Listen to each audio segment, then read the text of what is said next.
The invitation arrived so quietly that at first I thought it was a mistake. My phone buzzed once on my desk, and when I glanced down, the message felt almost unreal. My CEO, Nathan Carter, had asked me to join him for a private dinner that evening. Just the two of us. No team meeting, no celebration, no explanation. My heart started pounding in a way that made it hard to focus on anything else for the rest of the day. If something like that happened to you, what would you think? Would you feel honored or terrified? Because in that moment, sitting in my tiny cubicle on the 20th floor of a Manhattan office building, I felt both. Nathan Carter wasn't the kind of boss employees casually had dinner with. He was powerful, reserved, and known for being emotionally distant. People respected him, but no one really knew him. I had only worked at Carter Holdings for 8 months as a junior financial analyst, quietly doing my job and trying not to stand out too much. Life hadn't exactly been kind to me before this job.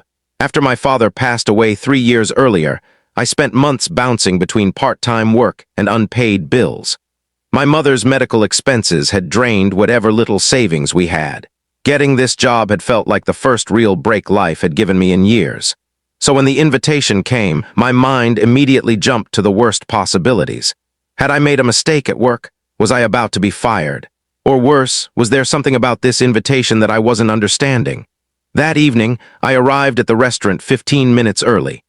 It was a quiet, elegant place tucked away on the Upper East Side, the kind of restaurant where the lighting was soft and every table felt private. I had borrowed a blazer from my friend Marcus just to look somewhat presentable. My hands were cold as I sat down, trying to calm the nervous thoughts racing through my mind. Nathan arrived exactly on time. He looked just as composed as he always did in the office. Sharp suit, calm expression, eyes that seemed to notice everything without revealing much. But something about him that night felt different. There was a heaviness in his posture, like he had been carrying something for a very long time. Dinner started quietly. The waiter poured wine, placed our plates down, and then left us alone in the warm glow of the restaurant lights. For a while, neither of us spoke much. I kept wondering why I was there, and the silence made every second stretch longer. Then Nathan finally looked at me in a way he never had before.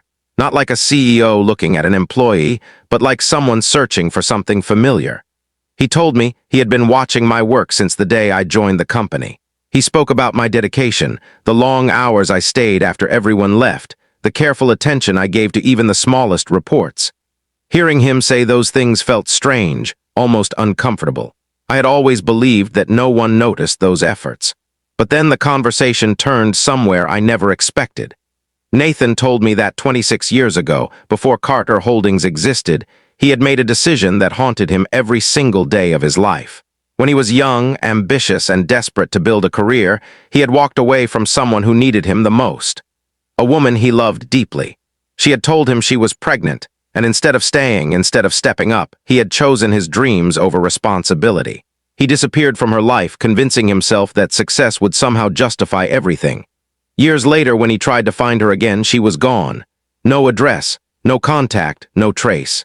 As he spoke, his voice carried a quiet pain that felt too heavy for that elegant room. And then he said something that made the world around me feel like it had suddenly stopped moving. He said my full name. Not just my first name like everyone at work used. My entire name, the one my mother gave me, Michael Lawson. He told me he had recently hired a private investigator after noticing my last name on a company document months earlier. Something about it reminded him of the woman he once loved, Rebecca Lawson. My mother.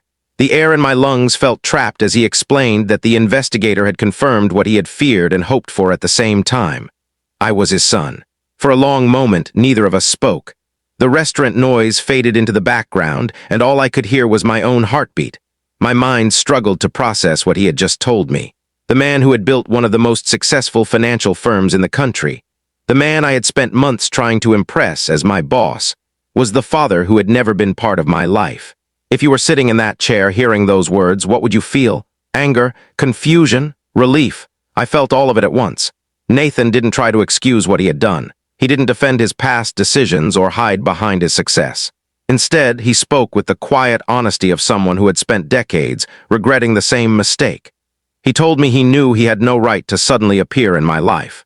He said he had invited me to dinner not because he expected forgiveness, but because he needed to face the consequences of the choice he had made all those years ago. He said the company, the money, the reputation, none of it had ever filled the empty space left by abandoning his own family. For the first time in my life, I saw the powerful CEO not as a distant figure, but as a deeply flawed man carrying years of guilt. The night stretched on as we talked about things neither of us had ever imagined discussing. I told him about growing up with my mother, about the struggles after my father figure. My mom's second husband passed away. I told him about the nights we barely made rent, the hospital visits, the quiet sacrifices my mother made without ever complaining. Nathan listened with the kind of attention that felt painfully sincere. By the time the plates were cleared and the restaurant lights dimmed slightly, the anger inside me had softened into something else. Not forgiveness yet, but understanding. Before we stood up to leave, Nathan quietly said that he didn't expect to suddenly become part of my life. He simply wanted a chance to try to make something right, even if it took years. And in that moment, looking at the man who had once been nothing more than a stranger in my story, I realized something powerful. Sometimes life gives us second chances we never asked for, and the hardest part isn't accepting them. It's deciding whether we're brave enough to give them. Before this story ends, I want to ask you something from the heart. If you were in my place, would you give someone a second chance after so many years of silence? And if this story touched your heart even a little, please like, comment, share, and subscribe so more people can hear stories about forgiveness, healing, and the power of second chances.